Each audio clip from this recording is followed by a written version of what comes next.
A'udzubillahi minasyaitonirrajim. Bismillahirrahmanirrahim. Assalamualaikum warahmatullahi wabarakatuh. Walhamdulillahirabbil alamin. Apa kabar semua? Sehat ya? Alhamdulillah untuk nikmat satu hari penuh yang kita rasakan hari ini. Semoga besok masih ada kehidupan untuk kita insyaallah, dan semoga Allah terima amal kebaikan kita hari ini. Semoga Allah jaga kebersihan hati kita. Semoga Allah jaga lurusnya niat kita. Semoga Allah jaga keistiqomahan amal-amal soleh kita, insya Allah. Amin Allahumma amin.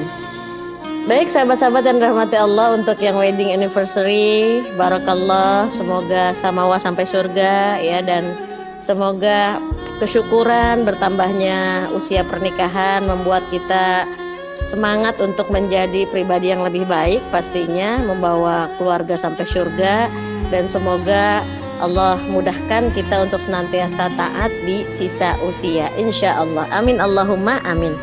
Baik sahabat-sahabat yang dirahmati Allah, kita masuk ke surah Toha ayat 112 dan 113. Silakan dibuka ya. Jangan lupa ketika kita belajar Al-Quran sempatkan berwudu, kemudian kita siwak ya, bersih-bersih, gosok gigi, kemudian kita menghadap kiblat, menutup aurat ya. Semoga dengan kita senantiasa menjaga adab kepada Al-Quran, maka Allah mudahkan kita untuk memahami Al-Quran, kemudian mengamalkannya, dan yang pasti mendakwahkannya. Semoga istiqomah, karena hanya dengan istiqomahlah wasilah husnul khotimah akan kita dapatkan, insya Allah. Baik, kita masuk ya. Bismillahirrahmanirrahim. 112 surah Toha. Waman, dan barang siapa ya'mal, yang mengerjakan, min, dari as-salihat, kebaikan-kebaikan, wahuwa, dan dia mu'minun, dia beriman, fala, maka tidak yakhafu, dia tidak takut, tidak khawatir, zulma, mengalami kezaliman, wala, dan tidak hadma, mengalami pengurangan haknya. Artinya di sini ya, ada sebuah kalau bahasanya penguat, reminder untuk kita, pengingat untuk kita, bahwasanya kalau kita masih suka khawatir, nanti aku dizolimi atau mendapatkan perlakuan buruk, bisa jadi karena bisa jadi karena amal soleh kita, keimanan kita yang minimalis. Karena di ayat ini dikatakan wa may ya'mal, dan barang siapa yang mengerjakan minas sholihat, dari kebaikan-kebaikan, bukan satu kebaikan loh, kebaikan-kebaikan. Jadi istiqomah, konsisten, karena amal itu dilihat bukan awalnya tapi konsistensinya sampai akhir hidup nggak gitu. Itu makanya istiqomah itu berat kan ya. Kalau ringan itu bukan istiqomah, istirahat.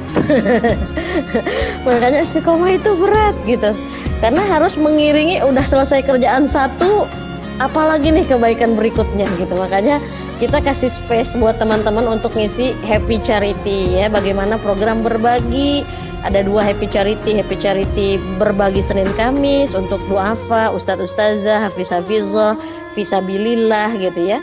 Kita bagi setiap Senin Kamis dengan harapan kita sedang mendesain kematian kita. Kalau kita wafat, kalau kita meninggal dunia, mereka yang konsisten kita perhatikan, semoga doa-doa mereka, kehadiran mereka itu akan mudah ketika kita meninggalkan dunia ini. Jadi kita menjalin hubungan baik dengan mereka dari sekarang sebelum kematian itu tiba. Makanya kita kasih wasilah, sarana kebaikan happy charity Senin dan Kamis ya. Sekalian promosi nih buat teman-teman yang belum konsisten lah. Mulai dari 50.000 nggak apa-apa, 10.000 nggak apa-apa, yang penting konsisten gitu. Jangan sampai kita sibuk ya pengen hidup enak tapi lupa bagaimana mati enak gitu.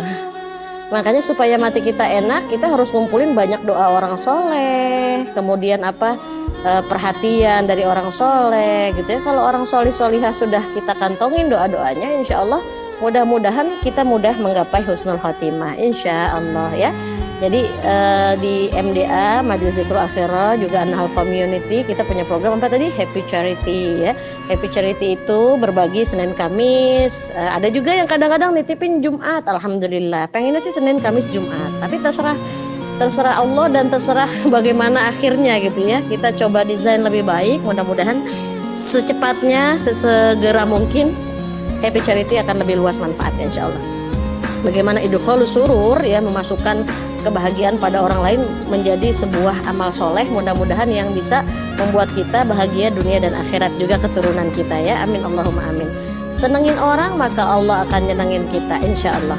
Kemudian kita juga ada program Happy Charity for Relationship ya, jadi untuk menjaga hubungan baik ketika ada yang meninggal kah, ada yang melahirkan, ada yang menikah, ada yang milad, ada yang wedding anniversary, apapun ya, itu pokoknya kita melatih supaya kebersihan hati kita tetap terjaga, bahagia ketika orang bahagia, duka ketika orang duka, jangan kebalikannya gitu. Makanya kita apresiasi dengan memberikan hadiah sesuai dengan sunnah Rasulullah, tahadu tahabu, saling memberi hadiahlah maka kamu akan saling mencintai. Masya Allah wa tabarakallah. Itu makanya apa, berdasarkan ayat ini lagi gitu ya, kenapa kita harus amal soleh terus? Karena ya selain dia mendapatkan jannahnya Allah gitu ya, orang-orang yang beramal soleh juga mereka tidak akan merasa takut dizolimi kalau mereka konsisten dengan amal soleh, sepenuh keimanan, sepenuh keyakinan bahwa Allah akan memberikan balasan terbaik ketika kita memberikan yang terbaik, bahwa Allah tidak akan luput dari sekecil apapun kebaikan yang kita lakukan ya. Makanya di ayat 111 ini dikatakan waman, dan barang siapa ya amal yang mengerjakan minas sholihat dari kebaikan, wahwa mu'min, dan dia beriman.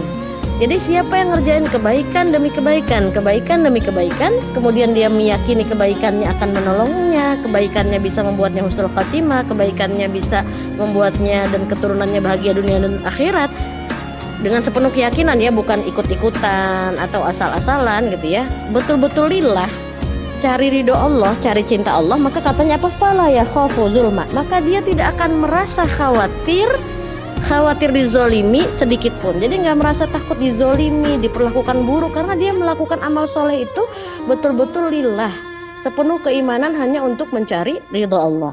Kemudian apa, wala hadma, dia tidak akan takut juga ada pengurangan haknya gitu. Karena itulah hebatnya kalau kita beramal soleh berlandaskan iman, bukan karena ikut-ikutan atau asal-asalan gitu ya. Makanya al ilmu qoblal amal, berilmu sebelum beramal itu penting. Nah, kalau udah berilmu, insya Allah dia akan beriman. Kalau udah beriman, insya Allah dia akan mudah mengamalkan apapun perintah yang ada dalam as-sunnah dan Al-Quran ya, dan akan mudah untuk menjauhi setiap larangan. Kenapa? Karena udah beriman gitu. Sekarang gimana mau beriman kalau nggak punya ilmunya gitu? Belajar dulu, belajar ilmu agama terusan ya, belajar pahami isi Al-Quran, pahami as-sunnah, kemudian dengarkan ceramah-ceramah, pahami pendapat-pendapat ulama lain sebagainya lah ya.